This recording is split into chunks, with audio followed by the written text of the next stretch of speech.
Optimisation du service de reconnaissance des acquis et des compétences. Conditions gagnantes à mettre en place par les gestionnaires. Deuxième partie. Bonjour. Merci d'accepter de me rencontrer pour profiter de votre expérience en RAC afin d'optimiser ce service dans ma commission scolaire. Ça me fait plaisir. Vous savez, mon discours s'appuie sur mon expérience. Je vais évoquer des actions qui s'imposent lorsqu'on veut bien optimiser ce service, mais aussi des actions qui, lorsqu'elles ne sont pas accomplies, ont un effet négatif sur son développement.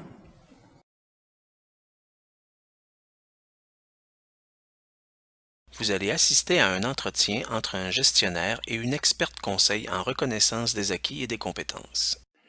J'avoue que la RAC n'a pas été dans mes priorités depuis que je suis en poste. Selon vous, par quoi devrais-je commencer? Sans hésiter, par l'état de situation.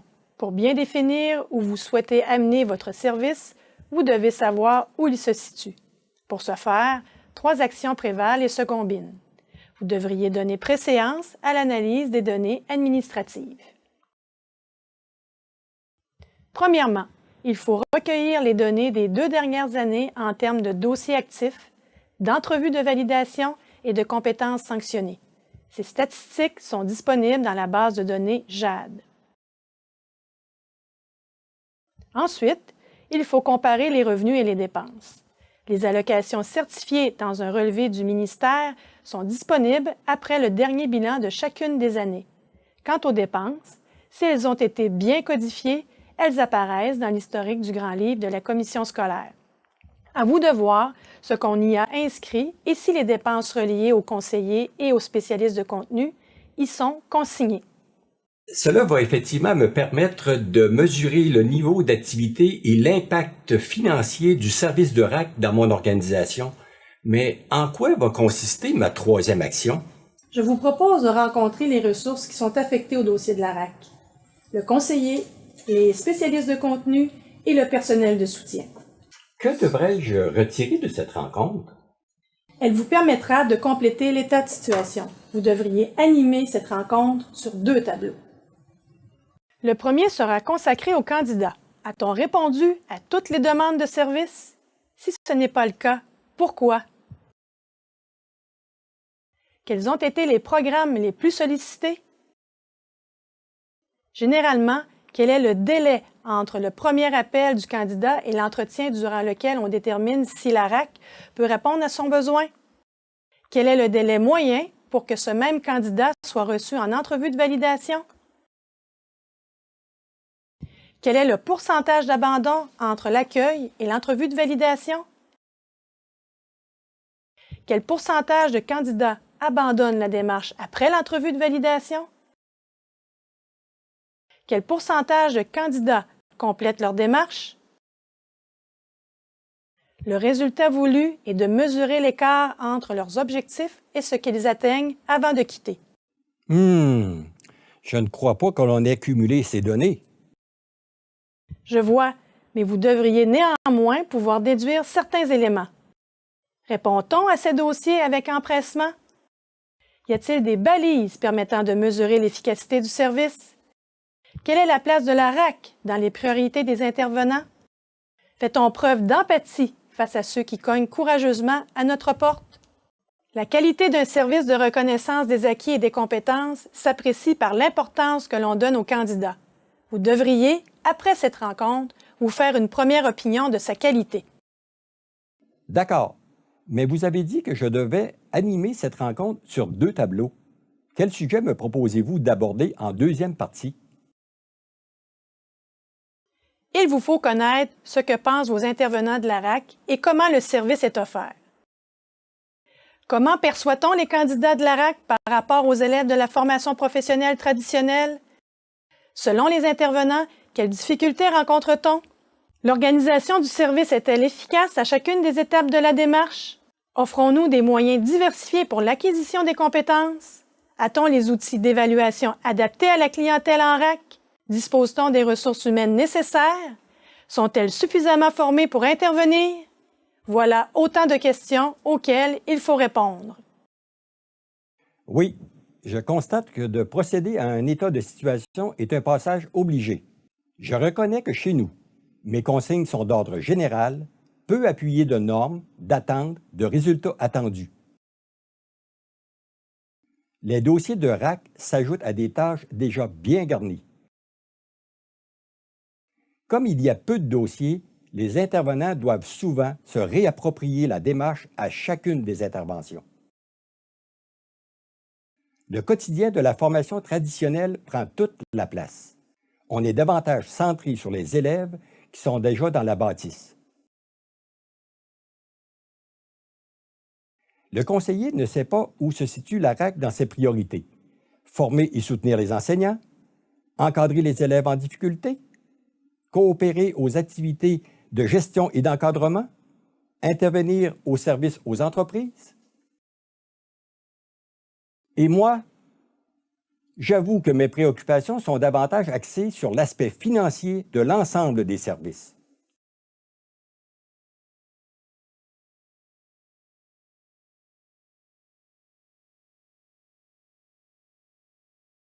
Le message est bien compris et ça va sûrement influencer mes actions futures. Maintenant, que suggérez-vous pour la suite? Votre demande de consultation exprime votre volonté d'optimiser votre service de RAC. Il bénéficierait d'un coup de pouce de votre direction générale qui validerait votre intention. Pour donner de la crédibilité à votre discours, le développement de la RAC devrait émerger dans la planification stratégique et le plan d'action annuel de la commission scolaire. Votre DG devrait exprimer sa volonté de voir la RAC se développer dans sa commission scolaire.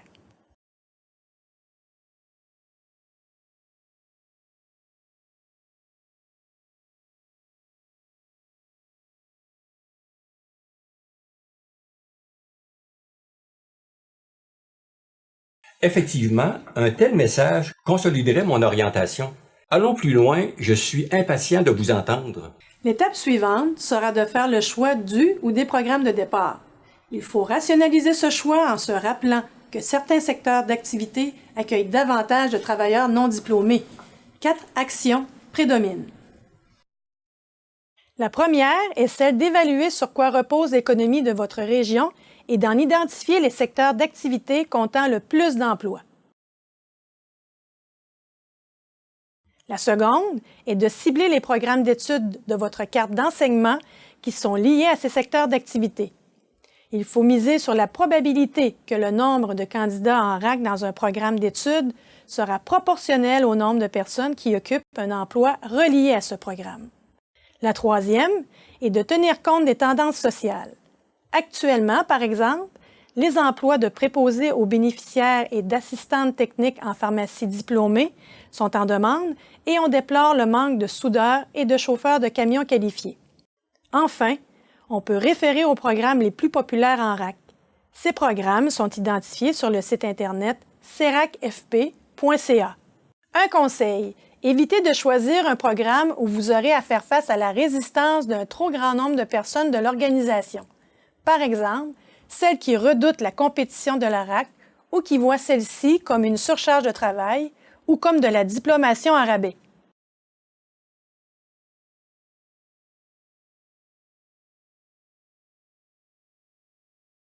Une fois le choix du ou des programmes arrêtés, je présume que vous allez me parler des ressources à y affecter. Nul besoin de vous rappeler que les meilleurs résultats sont obtenus par les personnes qui croient à cette démarche. À moins que le bassin de population le justifie, il est improbable d'affecter un conseiller à temps plein en RAC avant que le service n'ait pris son envol.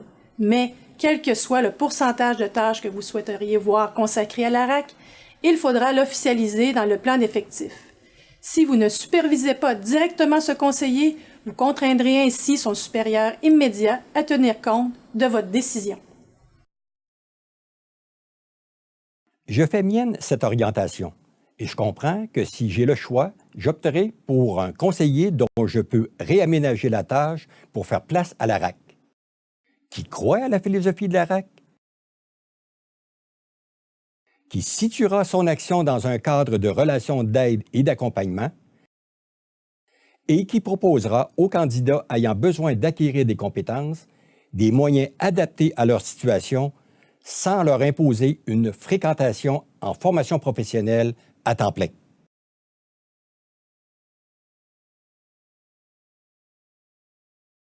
Et le choix des programmes d'études ne devrait-il pas aussi être influencé par les spécialistes de contenu? J'ai justement quelques enseignants en disponibilité à qui je pourrais confier le mandat. Attention, ce n'est pas si simple. Si cela vous était possible, tournez-vous vers des spécialistes de contenu qui acceptent d'emblée qu'une personne ait appris ailleurs que sur les bancs d'école. Vous avez besoin de spécialistes qui confirment leur motivation à y consacrer du temps, qui sont ouverts à changer leurs pratiques et qui accueillent positivement la RAC comme démarche menant à la diplomation en formation professionnelle. Assurez-vous qu'ils sont aptes à démontrer de l'empathie envers le candidat, qu'ils adhèrent à la philosophie de la RAC et qu'ils veulent l'intégrer dans un horaire de travail qui convient au candidat. Je perçois certaines embûches. Le personnel choisi, pouvez-vous me conseiller pour passer de l'intention à l'action? Vous me donnez le goût de vous présenter une personne qui est passée de l'intention à l'action.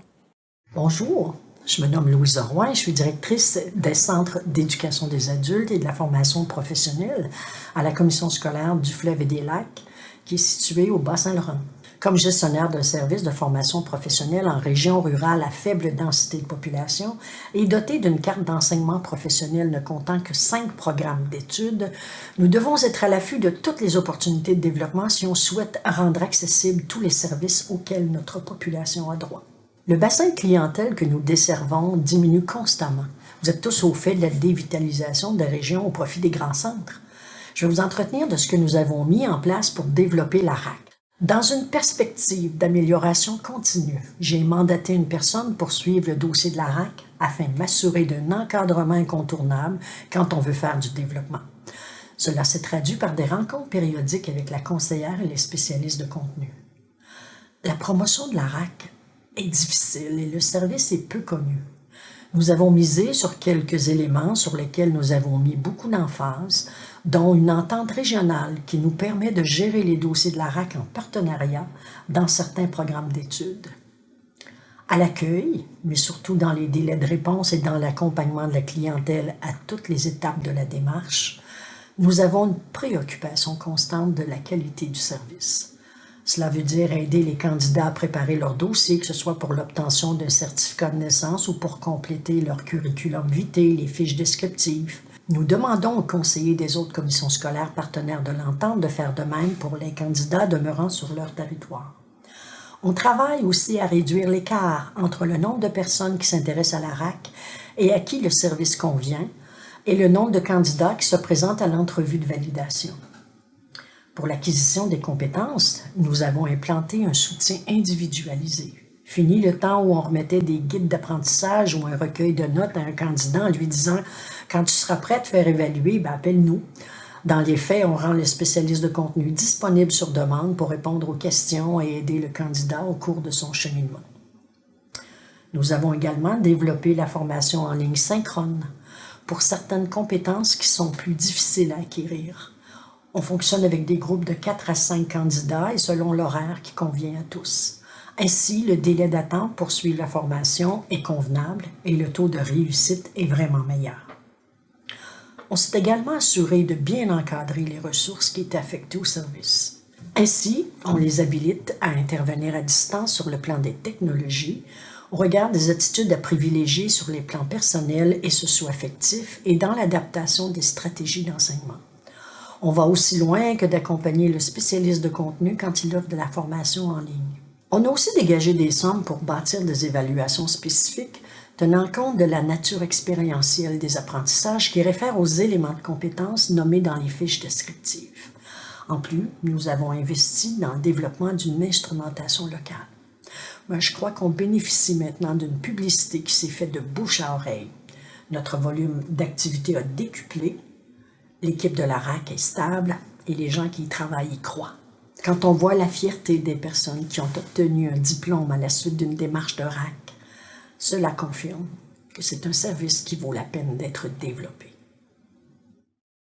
Je comprends qu'en RAC comme ailleurs, le développement doit être planifié, suivi et qu'il demande avant tout un investissement personnel important du gestionnaire. Merci de si bien me faire comprendre les choses. Je vais tenter de regrouper ce qu'il reste à faire pour donner un nouvel envol à votre service. Je suggère d'intégrer une section sur la RAC dans votre politique traitant des normes et modalités d'évaluation des apprentissages en formation professionnelle, de former vos intervenants, d'actualiser une offre de service qui tient compte des multiples possibilités d'acquérir des compétences en RAC et d'organiser une campagne de promotion de ce service dans votre milieu. Je me permets de faire du pouce sur le témoignage de Louise et de vous rappeler que, lorsque vous accueillerez des candidats, l'optimisation de votre service sera intimement liée à la qualité de l'encadrement de votre équipe de travail. Souhaitez-vous que l'on continue?